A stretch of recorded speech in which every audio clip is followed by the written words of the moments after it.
Assalamualaikum warahmatullahi wabarakatuh. Di sini saya dan rekan-rekan saya ingin mempresentasikan mengenai tugas komputasi evolusioner kelas R dari Bapak Andri, yaitu seleksi fitur berbasis GA dan BSO untuk klarifikasi risiko kesehatan ibu hamil. Sebelum masuk ke dalam presentasinya, saya yaitu Coach Rangga Sudarsono NB 1462300168 dan rekan saya. Saya Ahmad Baik Fawas, 14623000206. Dan saya Karisma Arjuna, Dwi Putra dengan NPI 14623000209. Baik, maka selanjutnya kita masuk ke dalam materinya. Di sini ada alur presentasi ya, yaitu terdiri dari pendahuluan, ada latar belakang, masalah, dan tujuan. Yang kedua yaitu dataset dan studi kasusnya, yaitu maternal health risk, relevansi. Yang ketiga yaitu metode, yaitu ada metode analisis algoritma, GA, dan BSO, dan fitness. Baik, untuk yang keempat yaitu hasil, yaitu terdiri dari akurasi, konvergensi, dan stabilitas. Yang kelima yaitu diskusi terdiri dari temuan kritis dan evaluasi hipotensi.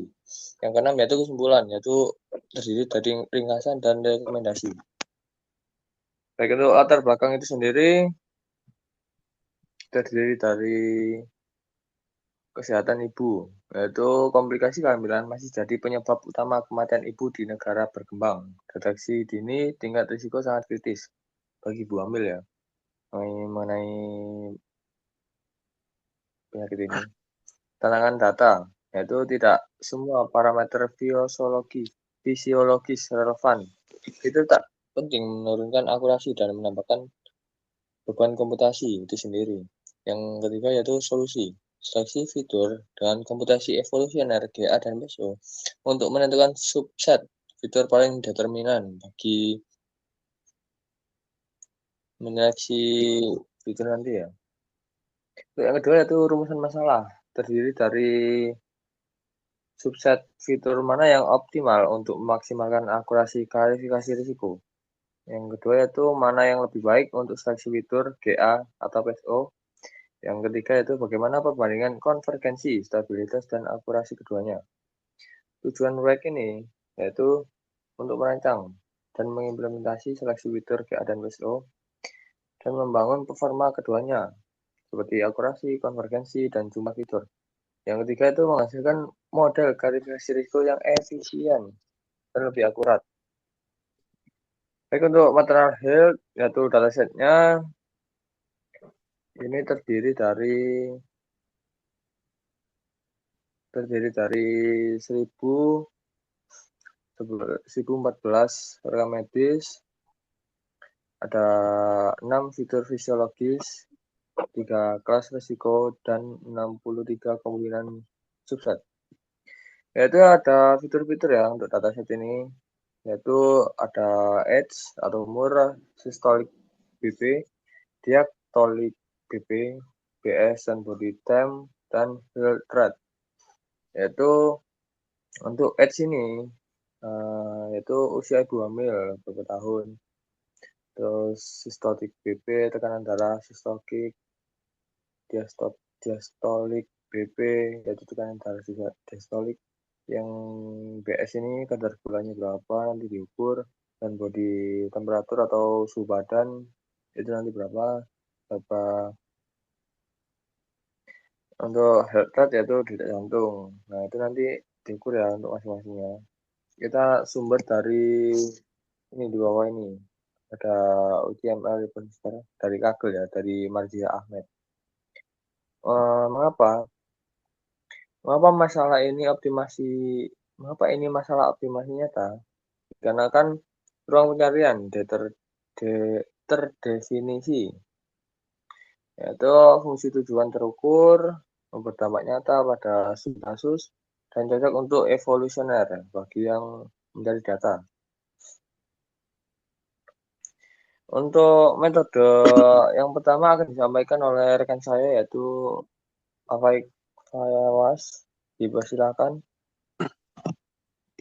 Baik, untuk selanjutnya saya akan menjelaskan tentang metode. Yang pertama ada analisis 6 algoritma. Lanjut, next. Kami mengevaluasi 6 algoritma evolusioner GA PSO, evolution strategies, generalized programming, and colony, dan B-colony. Untuk seleksi fitur yang sifatnya kombinatorial, biner, GA dan PSO paling sesuai karena representasi binernya alami dan konvergensinya cepat. Evolution strategis lebih cocok optimasi kontinu. Generative programming terlalu kompleks, sedangkan N-colony dan B-colony kurang natural untuk kasus ini. Next. Mengapa GA dan PSO?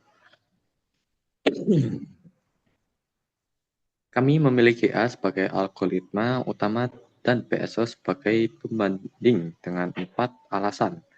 Yang pertama, representasi biner yang alami, kemudian dukungan literatur yang kuat pada kasus biomedis, hasil yang interpretable secara klinis, dan karena GA versus PSO adalah perbandingan yang adil dan informatif. Next.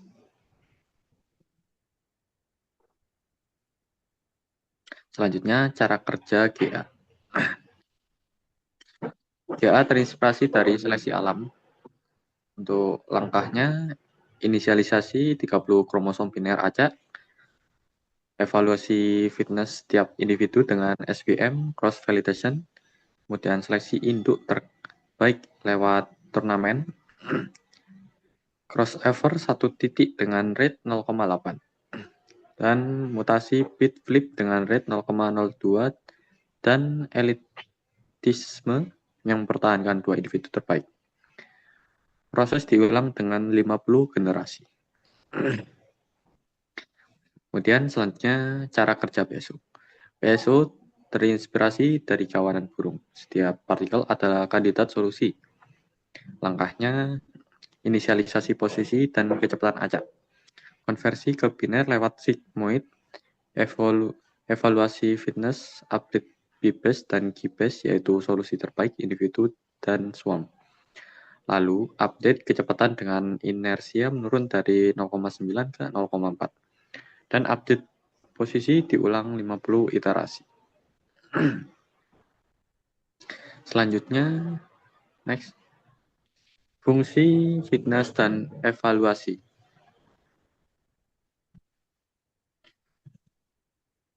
Kedua algoritma dinilai dengan fungsi fitness yang sama 90% bobot pada akurasi SVM dengan 5 volt cross, validation, dan 10% pada penghematan jumlah fitur. Base classifier-nya SVM kernel RBF, evaluasi akhir memakai test set 203 sampel dengan metrik akurasi, precision, recall F1, confusion metric, konvergensi, stabilitas, dan waktu. Selanjutnya, arsitektur sistem. Sistem kami berupa pipeline 4 modul berurutan pre-processing untuk memuat dan menyiapkan data. Seleksi fitur di mana GA dan PSO berjalan paralel, klasifikasi dengan SVM, dan visualisasi yang menghasilkan kurva serta tabel hasil. Semuanya ditulis dengan Python dan sedikit learn. Selanjutnya, untuk hasil eksperimen,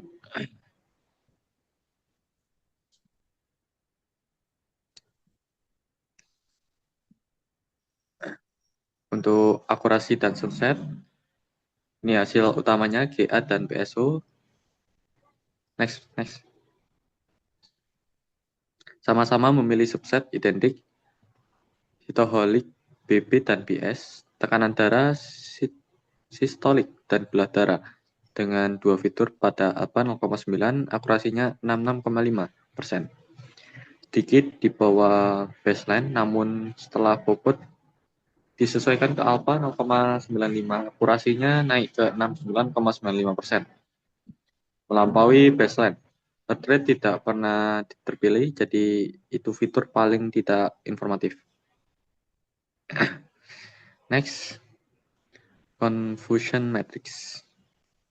Dari confusion matrix, kelas paling sulit adalah risiko sedang dengan dua fitur. Recall kelas ini anjlok ke 0,149. Model cenderung memprediksi risiko rendah.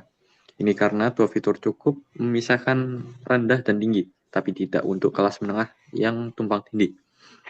Model baseline lebih seimbang antar kelas. Selanjutnya, next, konvergensi. Karena ruang pencarian kecil dengan populasi 30, keduanya langsung konvergen. Maka kami uji dengan populasi kecil, di rata-rata 15 run, garis merah PSO naik lebih cepat dibanding garis biru GA. PSO konvergen rata-rata literasi 5,8 versus GA 6,3. Ini membuktikan hipotesis bahwa PSO lebih cepat. Baik, di sini saya akan melanjutkan untuk stabilitas dan validasi. Dari 10 run, PSO sepenuhnya stabil, selalu menghasilkan solusi sama. GA sedikit lebih eksploratif, sistolik BP dan BS terpilih 100%, sedangkan heart rate dan X tidak pernah. Exhaustive search atas 63 subset juga membuktikan bahwa solusi pilihan GA dan PSO memang optimum global. Next, temuan kritis. Awalnya, subset dua fitur kalah dari baseline. Setelah dianalisis, ternyata subset yang lebih besar hanya kalah 0,0001 poin fitness. Murni karena penalti, jumlah fitur terlalu besar di alpha 0,9. Ketika alpha dinaikkan ke 0,95, algoritma memilih 4 fitur dengan akurasi 69,95%. Melampaui baseline 6 fitur tapi dengan 33% lebih sedikit fitur. Jadi seleksi fitur evolusioner terbukti bermanfaat. Masalahnya bukan pada algoritma melainkan pada penyetelan bobot fitness. Next, evaluasi hipotesis dan keterbatasan. Mengevaluasi hipotesis awal, GA dan PSO memilih subset sama. PSO lebih cepat terbukti, akurasi fitur terpilih minimal setara semua fitur, terbukti sebagian. Berhasil di alpha 0,95, heart rate dan body temp noise, sebagian heart rate memang noise, tapi body temp berguna. Kelebihannya, metode menemukan optimum global dan interpretable. Keterbatasannya, ruang pencarian kecil, ada duplikat dan outlier data, serta SVM masih default. Next.